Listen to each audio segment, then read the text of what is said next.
You'll never believe it. We meet here again, and Paulin says he was expelled for failing exams. I gave Paulin a few comforting words, surprised he wasn't mad at me about earlier. But shocker. After a while, Paulin burst into the men's room looking for me, and despite his tempting advances, I couldn't resist and ended up with him. The next day, in prepping for a tense death penalty debate with Constance, but my mind's elsewhere. Constance saw right through me, and I had to spill the beans. I felt guilty about last night, and wow, she was fuming. Her concern wasn't about my guilt. She was worried my funk would ruin our big debate today, and she was spot on. During the debate about abolishing the death penalty, I started off strong, but soon I was babbling nonsense, not even realizing I was lost. I said the death penalty may kill innocents. The governor retorted, "Can David name an innocent on death row?" "If I can, the governor will propose abolishing the death penalty at once." Caught off guard by the governor's comeback, I was left speechless. Predictably, I lost the debate. After the show, Constance was livid, ripping into me for letting my emotions ruin our hard work. But then, 2 cops suddenly appeared, accusing me of sexual assault by Paulin. With rock-solid evidence against me, I had zero chance to defend myself. I did sleep with Paulin. Before long, Paulin dropped the charges and left town completely, but once you get tainted, it's hard to shake it off. In everyone's eyes, I was the guilty party, and Vicky asked in confusion, "Why would Paulin do?" I had no idea. Maybe it was just revenge, and after this interview, Vicky sensed the truth behind my case might not be so straightforward. Even though I was convicted in 3 courts after my arrest, the so-called truth was just guesses based on clues. There's no concrete evidence proving I was the murderer. So Vicky decided to dig deeper and headed to the crime scene with Zach. What they didn't expect was the crime scene had turned into a tourist attraction, complete with a guided tour. You've got to hand it to people though. The tour guide spun the whole yarn like she was there, living it up. The guide claimed that I cuffed Constance, taped his mouth shut, and then bagged his head. How creative. Method was downright brutal, and to top it all off, cops allegedly found the key to the handcuffs in Constance's stomach, which meant I made Constance swallow it.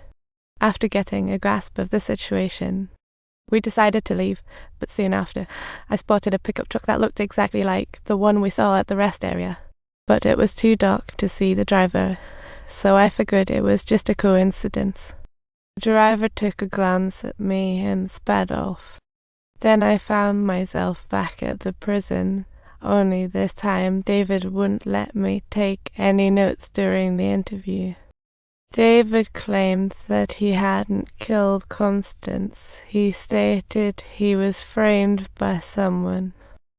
But wait, is that truly the truth? Then David asked if I knew there was a tripod facing the body at the crime scene. I nodded emphatically, and then David continued, saying the cops found no fingerprints on the tripod, meaning someone must have brought it in. They wiped it clean after setting it up and deliberately left it behind when they left, clearly signaling me that a tape with the truth was hidden somewhere. But he'll never ever get my hands on that video from that morning. Subtitles. They wanted to take my life, knowing that my freedom lay somewhere out there. You might be puzzled, MS Wooer. I used to be the country's top death row inmate. Now I'm facing execution. Sounds a bit odd, doesn't it? Do you know who they are? There's one person fighting for me, the one I'm relying on to prove my innocence, and that's Bessie. He's hoping Bessie can help prove his innocence. Meanwhile, we flash back to David's memories after the class incident. His wife proposed a divorce, barred him from seeing their son, but before he could grieve, Constance brought worse news. The higher-ups at school decided David had to resign. Even though Glass dropped the suit, they wouldn't hire a tarnished professor. Being a genius didn't help. Glass ruined his life, and now he was looking for a normal job like a good boy. No one wanted to hire him, thus began his spiral into misery, living a life out of a movie like Inception. Until one fateful day he went to Constance's house and found him collapsed. Concerned, he rushed him to the hospital. There, he learned from the doctor that Constance had been diagnosed with severe leukemia. Constance was near death, and on learning the truth, David broke down completely, never imagining her to be so ill. Knowing that while everyone abandoned him, Constance stood by his side, David couldn't bear to think of losing Constance. He wondered how bad his life would be, and after David's tragic tale, Bessie doubted the truth. If everything David said was true, there was no way he could have killed Constance. After all, he's his best friend.